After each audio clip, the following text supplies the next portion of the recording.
ত্রিপুরার দায়িত্বপ্রাপ্ত প্রদেশ যুব কংগ্রেসের পর্যবেক্ষণ সেরিফা রহমানের উপস্থিতিতে শনিবার প্রদেশ কংগ্রেস ভবনে যুব কংগ্রেসের গুরুত্বপূর্ণ বৈঠক অনুষ্ঠিত হয়।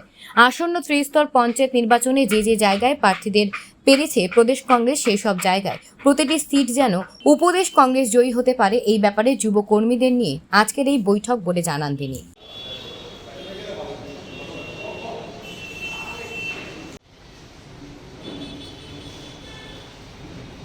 আমাদের রামনগরের ব্লক প্রেসিডেন্টের আজকে গ্রীষ্মেন্দু ঘোষকে বলবো কিছু বলবো। আমরা এবার 1 মিনিট নীরবতা পালন করব। তারপর এই আমাদের এইগুলোতে সরকার এইভাবে হচ্ছে এবং কীভাবে এটা আগে বৈঠকের উদ্দেশ্য হয়েছে যে আগামী পঞ্চায়েত ইলেকশন আছে, আর পঞ্চায়েত ইলেকশনের উদ্দেশ্য রাখে আমরা এখানে আজকে ডিসকাস করতে হয়েছি যে কীভাবে পঞ্চায়েতের প্রত্যেকটা সিট আমরা কংগ্রেসের পক্ষে আনতে পারি।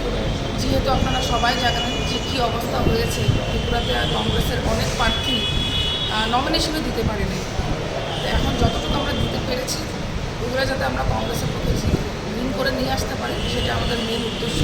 আর আগামী দিনে কীভাবে কংগ্রেসকে গ্রাসরুটে ইউথ কংগ্রেসকে কীভাবে কাজ করে স্ট্রং করতে পারে সেইভাবে আমরা